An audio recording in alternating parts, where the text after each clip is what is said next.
Welcome back to the Self-Esteem and Confidence Mindset podcast with me, Johnny Pardo. Today, I welcome back Trish Blackwell to the show, where we're going to be talking about self-confidence, overcoming self-doubt, overcoming limiting beliefs, and much, much more around that. Excited to have you back, Trish, to the show. It's great to have Johnny, you. thank you. I think I just love connecting with people who are interested in what I'm so passionate about. Like, I think we share such equal interests in the mindset and the confidence. And just that what can change when you change the stuff that's happening in your brain, your whole life changes.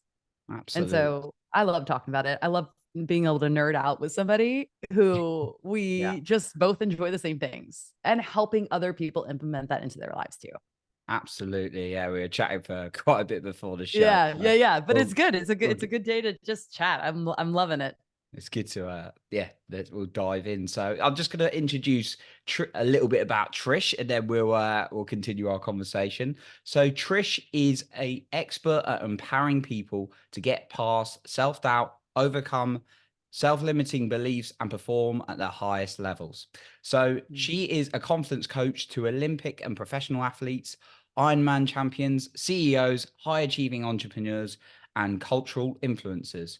She has been featured by TLC, Entrepreneur, and Elite Daily as one of the top confidence coaches in the world. Her approach to confidence has equipped and empowered an audience of over 6.5 million people worldwide through her top ranked podcast, the Confidence Podcast, her books, her coaching, and her online coaching university, the College of Confidence. Also considered the most encouraging Mhm. place on the internet. Amazing, Trish.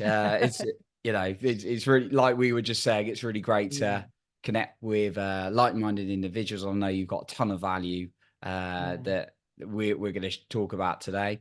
So yeah, it'd be really useful for the listener if they're new to your work or new to you, just to get a little bit of an understanding about what's like inspired you to help people with their Yeah. confidence.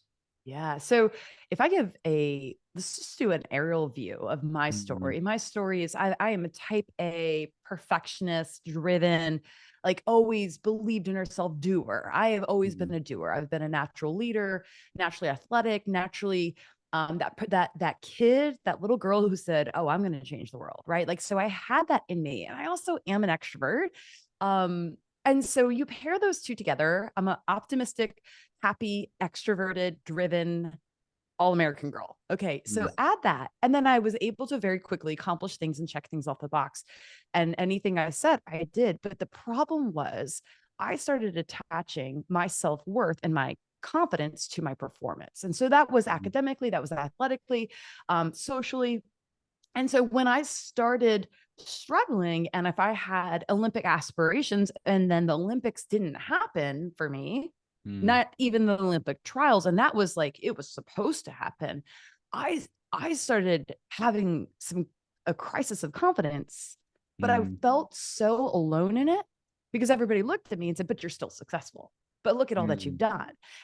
I was a Division 1, for those US listeners, I was a Division 1 full scholarship athlete. So they go, "Yeah, but you got free education from it. Like, you did everything you could in the sport except for your actual goal. So that's good enough." But the problem was, people saw me and I was still achieving and accomplishing. And on the inside, I was Mm. riddled with anxiety. I woke up every day feeling like I was a disappointment, knowing I hadn't tapped into my fullest potential. And so I developed a very, very self critical mind that was constantly beating myself up. And so, in that, and as a high achieving athlete, during a 10-year period from like 15, probably would say 13 to 23, I also had an eating disorder. But as an athlete with an eating disorder, when you go and do in college, we were swimming 4 hours a day. It's a pretty intense Wow. sport, the sport that I was in. So, practice was 5 a.m. to 7 a.m. And then we had, school, and then another practice 4 to 6 or 4 to 7. And then you rinse, repeat, do it again 6 days a week. But I secretly was harboring an eating disorder because it was a sense of control. And Mm. so if you looked at me, but my physically, I probably look the same now at 40 as I did at 20. My body's pretty close to the same. But as an athlete at that time, I wasn't reaching my potential, and I beat myself up thinking, well, I bet if I'm skinnier, I'll be more hydrodynamic, then I'll go through the water faster. So here's my solution. I will eat less and work out more. Which now, if we look at that objectively, that's really dumb, right? I was not fueling my body. I was overtraining it. But on the, thinking I had suppressed all this, I didn't know I could talk about any of this to anyone because everyone had high expectations. I was also a happy, driven person. Hmm. And so they're like, oh, she's team captain. She's good. She's good. She's accomplishing. And so I had a lot of shame about telling people I'm actually really doubting myself. I'm really insecure. I'm beating myself up. Hmm. I'm psyching myself out before races. And I didn't know how to get help. And so what I did was just eat less and exercise more. And so outside of the practices, I would go for a run. And instead of people being concerned, I got applauded. Because Hmm. especially the US culture is like, yeah, hustle. Like, look at you going, girl. Like, yeah, of course she's going to do more. Meanwhile, I'm in this prison of my mind going, wow, no one really knows how depressed, anxious, and Hmm. insecure I am. And then the more I did that, the more I tried, the more I underate, the more I overworked. Obviously, the less I performed, the worse I performed. The worse Hmm. I performed, the more it wrecked my confidence because my confidence was attached to my outward achievements. And so, all that to be said, after I graduated college, I went and swam internationally, but I also was teaching in France.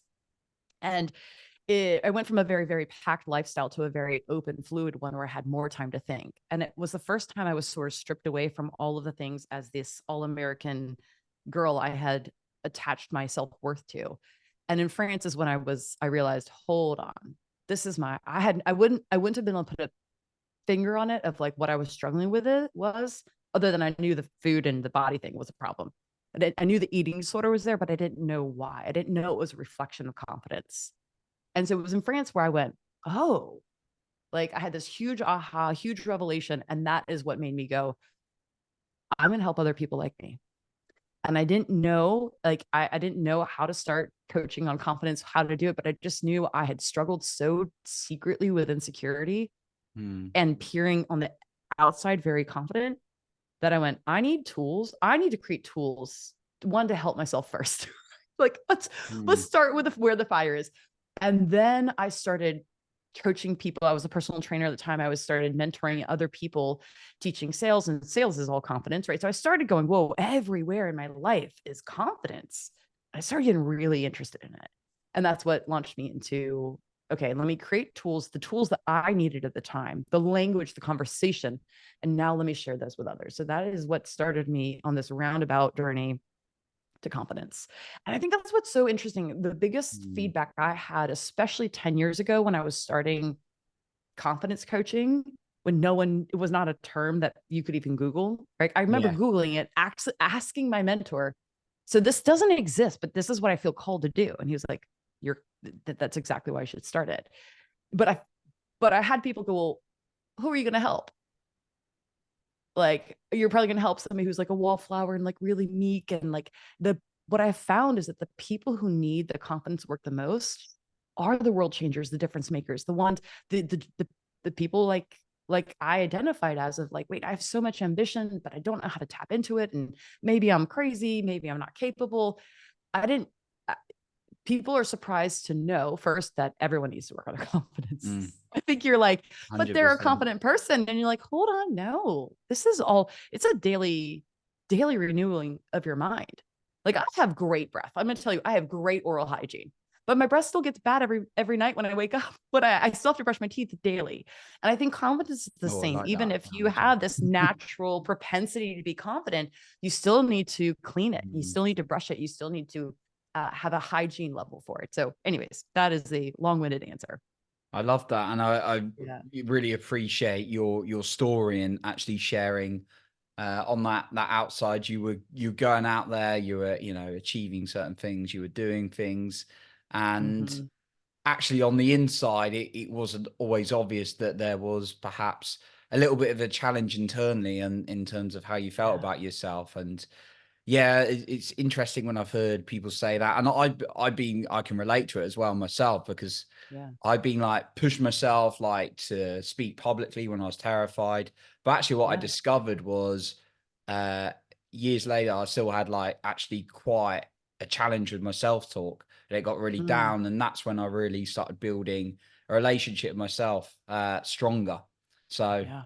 Yeah, I really, yeah, do appreciate that. So, Yeah. and that share. So for you, in terms of building that relationship with yourself, was there anything that really helped you? I mean, there's like so many tools. Yeah. I'm not asking you to list all your tools, but I'm just curious Yeah. if there's something that really helped you develop that relationship with yourself. Absolutely. And I got to say, for me, it was France. So slowing down to actually Mhm. acknowledge that we have a relationship with ourselves is the first thing. Mm. And that is a relationship that needs to be invested in. And I don't think that's a conversation that a lot of people are brought up into. And so for me, the reason France, I could insert any country, anything other than my routine. You could certainly do that. But I went from such a busy schedule, 4 a.m. to basically 11 p.m., Mm. where the all American hustle dream, go hard, every minute was occupied. I didn't have any time for a relationship with myself. I didn't have any understanding of how to do that. It was not a value, it was not prioritized, and there was not time for it. And so the reason I think I had such a breakthrough when I was in France was that because I found myself with like, well, I have 3 hours. I guess I'll sit at a cafe table and watch people walk by, right? Like I had to learn how to spend time with myself, learn how to enjoy myself, learn how to listen to myself, learn how to have the mental space to even think about what I think about. I know you are as into journaling as I am. And I know that you had a recent episode on journaling. For me, it's journaling is like the core, simplest way to start to spend time with yourself and build your relationship with yourself. Mm. But I can speak for the American cultures. We are so focused on doing that we have no space or margin for being.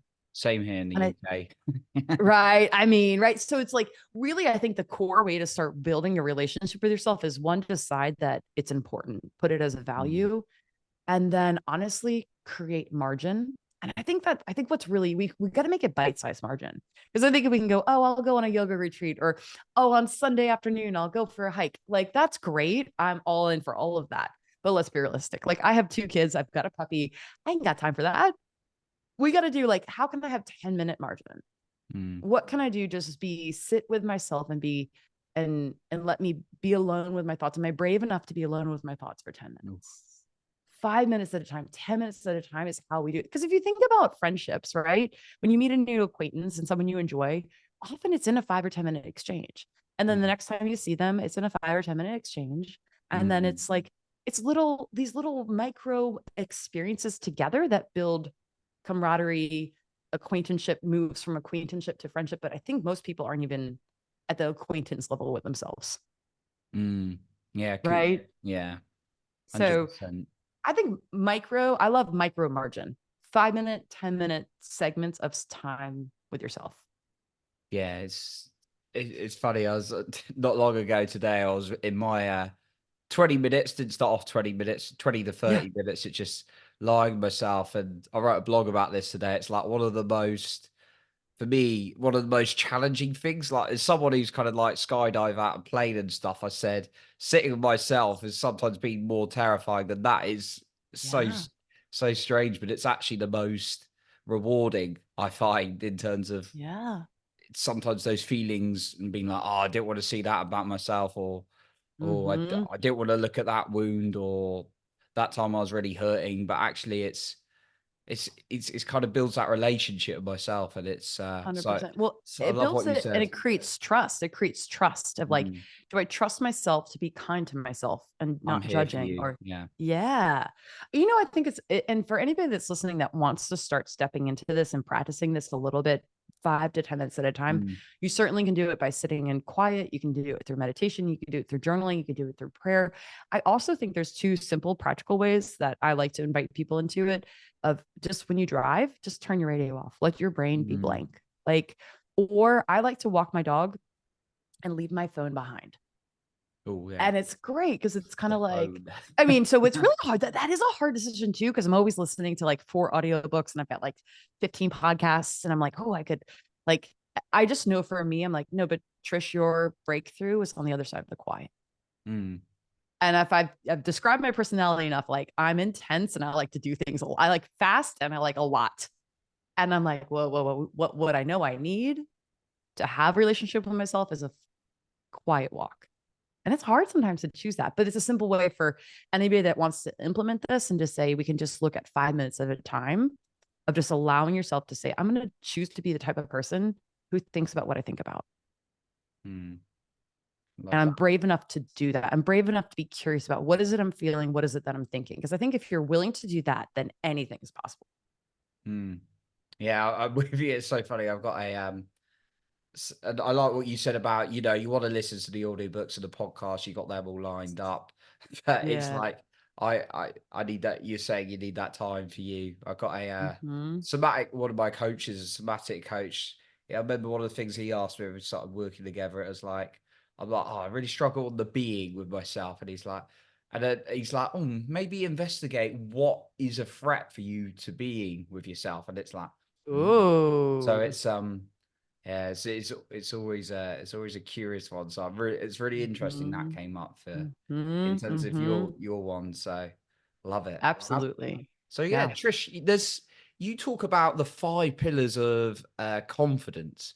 Just Yeah. wondered if you could touch on that a little bit and what that Absolutely. is. Absolutely. So, as I said, I'm always trying to look at how do I take what I think is a very all encompassing, very complex and deep Mm, emotion, right? Confidence is an emotion, but it's also a state of being. It's also a thought pattern. I'm like, how do I teach this in a way that's simple and clean mm, and accessible? Because I think most people would resonate going, I want to feel more confident. And then you're like, but where do I start? And so I made these pillars of confidence. And if you think about them as like a Greek building, these are pillars, right? And it's to first and foremost, know who you are. I think when you know who you are, and that is what we're touching on with spending time in relationship with mm, yourself. Know who you are. The next pillar of confidence is to know what you want. I think, and it sounds so simple, but Johnny, I spend so much time with people in coaching relationship or in my with my students. Even just it sounds like the simplest questions that we can ask ourselves sometimes are the hardest to answer. What is it that you want? What do you mm, want your future to be? What do you define as wealth? What do you define as a great marriage? What is what when you think, and for any parents out there, like, or aspiring parents, like, what is your definition of success as a parent? Like, we can go, but to spend time and answer, to really know what you want is one of the hardest questions. mm, So, but once you know what you want, it's pretty easy to make that decision. I'll give you a simple example. My family and I are huge into snowboarding. Like, I'm obsessed, right? Like, and my kids compete, and we just went out to Whistler, Canada, had a great trip. And my husband needs a new snowboard. And I told him, we for two seasons now, I've said, Brandon, get a board. Like, let's get you a new board. I'll find a Burton board. I'll find another board. I'm like, there's no price is not it's not, he keeps saying, well, I don't know what I want. So he's riding a trash board, a used board that we bought for like $100 5 years ago. This guy should not be on this board. We have traveled the world snowboarding, and he's traveling along with this POS. And so for me, though, and so he's stuck in indecision. He has finally made a decision. He just told me today. So I'm very excited to find out what his new board is going to be. We're going to buy it for him. But for me, and he's looking at, I need to find the right board based on he's an advanced snowboarder. I need to make sure I'm not getting an intermediate board versus an advanced board. What's the camber? There's so many things. Here's what I know. The difference for me, it's easy to pick a snowboard. I'm a very advanced snowboarder, but you know what matters the most to me? What do I want? I want a pretty board. My board is pretty. My board is hot pink. Honestly, I should care about if it's an all-terrain, if it's more of a park board and doing train park stuff with my kids, or if it's like mountain riding. I don't actually care. You know what I want? I want it to be pink. mm. I know what I want, not what I should want. What I should want is the right performance Oh, board like for the that type of riding difference. I do. But you know what I really want is that I Mm, really love my like a full outfit to be pink or purple or whatever. I want it to be pretty. And so I think that's such a simple example of like having clarity on what you want helps you make decisions. And I have confidence when I make my decisions because I know what I value. I know what I want. It's easy for me to pick my snowboarding stuff. Like, we get stuck in indecision. And when we indulge in indecision, it steals confidence from us. It leaves us in self-doubt, and we waffle back and forth. And so it's just a simple way to go. When you know what you want, your confidence can go high because you have clarity in your decision. So going mm, back to the pillars, know who you are, know what you want. The next one is know that you matter. And then this is more that mm, bigger like purpose question, and like to truly believe that the difference you make on a Tuesday with your coworkers matters.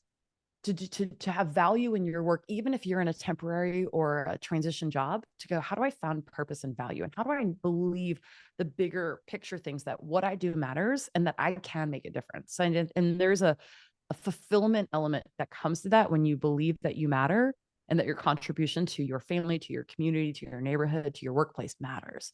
So know who you are, know what you want, know what you matter, know that you matter, know how to think is the fourth pillar. Meaning know how to think about what you think about, which we already mentioned through journaling, through meditation, through quiet, but really learning how to do in what I call intentional thought creation, thinking on purpose about what and we're generating beliefs, we're visualizing, but also intentional emotional creation. So your thinking creates your emotions create your actions, how to manipulate that cycle and how to get yourself out of thinking toxic thoughts or negative thoughts. And there's methods that I walk my students through on how to do that and how to create better neural pathways, right? How to think on purpose and how to reprogram your brain. And then the fifth pillar is know that your future is greater than your past. And this is, I grew up in a culture where it was like, your 20s are the best year of your life. And then your 20s are great, but I gotta tell you, my 30s were better than my 20s. And so far, I'm at the brink of my 40s, but they're amazing, right? So I've made a decision that my life is only getting better and better, and so there's confidence in the future. And I think sometimes we sabotage our confidence or water it down because we're like, well, we cling a little bit too much to the past, and so you're like, but what if you truly just believe that your future is better than your past, and that the best is yet to come? And so I think high achievers especially put pressure on themselves to go, but like, I have to maximize my potential. I have to have my retirement at this. And I think that's all great. Those are great guidelines. But if I just have confidence that because I'm a person who's committed to growth, if I'm growing and I'm always growing, then I'm always getting better. And if I'm always getting better and I'm always thinking better, then literally my experience of life is always going to be better. So we can remove and strip circumstances. That's not to be Pollyanna and life is not going to have problems. That is, despite the problems, my life and my experience of life is still going to get better. I love and that takes some of the anxiety that I think deteriorates confidence away, because anxiety is fear of the future. But if I'm like, my future's good, my future's in the bag, excited about it, it's empowering. Yeah. So those are the five. I love those five. They're brilliant. And the fifth one reminds, I did tend to quote Tony Robbins a lot, but I don't tend to as much. But I remember one thing he did say was, your past does not equal your future unless you live there. In that, Oh, that's good. I love that. That's Unless you really live in your good. past. Yeah. And I just thought, Really very good. true. And it's no, and for me, there's the knowing it, hearing it on intellectual, but then life can give you that real opportunity to use it sometimes. So Oh yeah. I love Yeah. it. Yeah. Yeah. Well, and we so often live in the past identity. We often limit ourselves of who we really can be by who we've been. Oh, I've always been introverted or extroverted or what, like we define, and you're like, but that you're not a static, fixed person. We're constantly in transformation. Evolving. Love it. Yeah. So like, I love what, like, you keep it simple, these five pillars, right? Because I know there's a lot of people have like contact me from this podcast. I've been there myself, definitely. Of we're surrounded by so much information, so much like conditioning, things coming at us like left, right, and center, whether it's social media or people, right?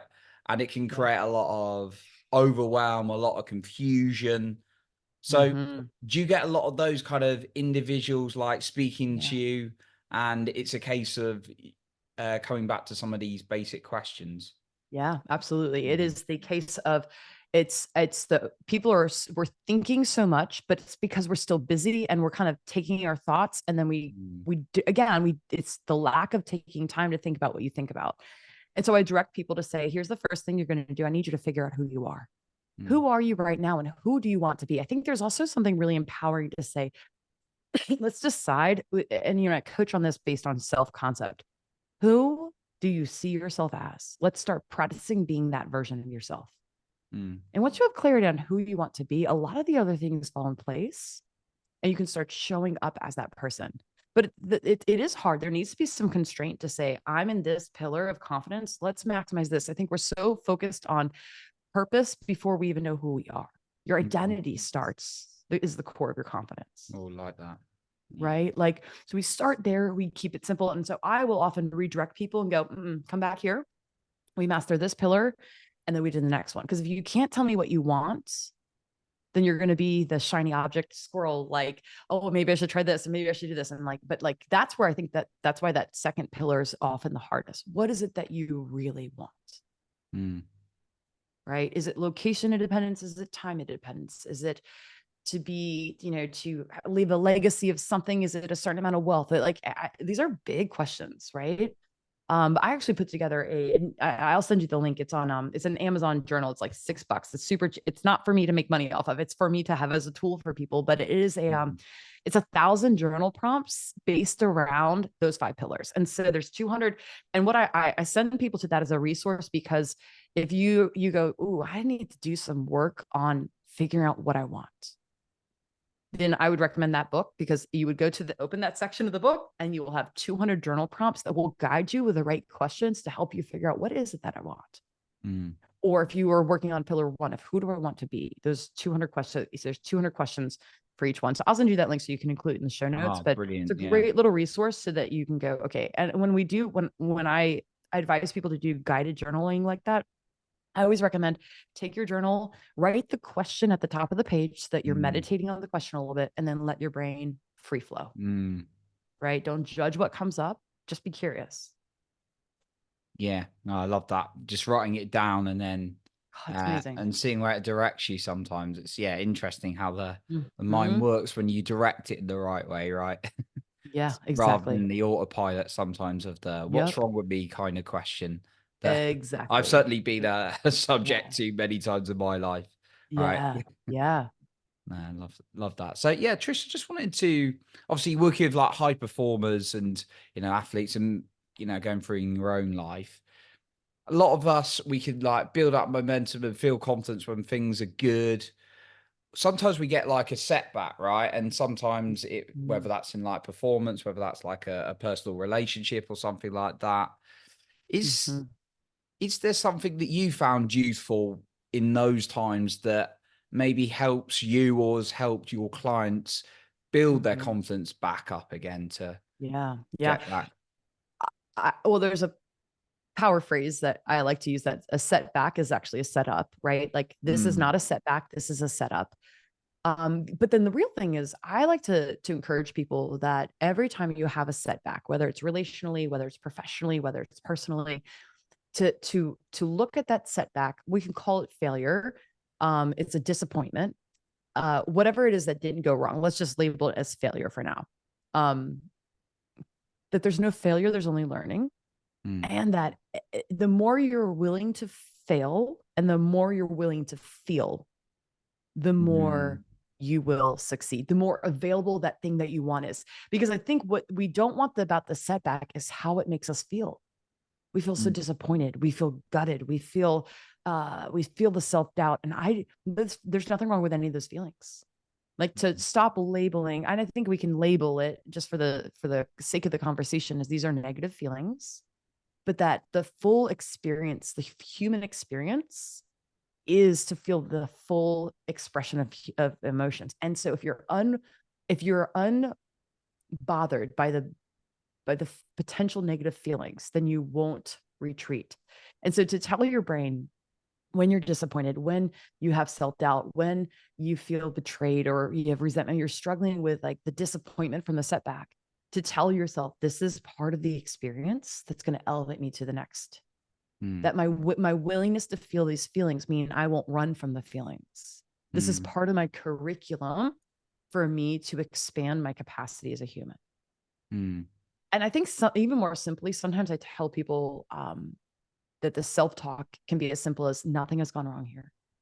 Because when we do have a setback, we're like, oh no, everything's falling apart. And then we're like, then it's going to all unravel and it's going to fall apart and the shoe's going to drop. Right? And honestly, we can cut through some of that by going, nothing's gone wrong here. This is for me, not against me. Like, this is going to be good. I will make something good come from this. Oh, I love that. The fail and feel. I really like I that. love those two, man. Because then I'm like, I realized so much in my life, I ran away from my feelings. Mm. And I was such a perfectionist, such an achiever. I was really afraid and ashamed of failures. Obviously, I've done a lot of work in that area now. But when I am discouraged and when I do have a setback and when things don't go well, I'm like, girl, this is just that you are succeeding because your willingness to feel all this right now and not be bothered by it, not be discouraged by it, I'm going to feel discouragement, but I will not be discouraged. That's a very different thing. Yeah. Feeling the feeling of it, but not identifying with it. Yeah. Yes. Yes. Got it. Oh, that's beautiful.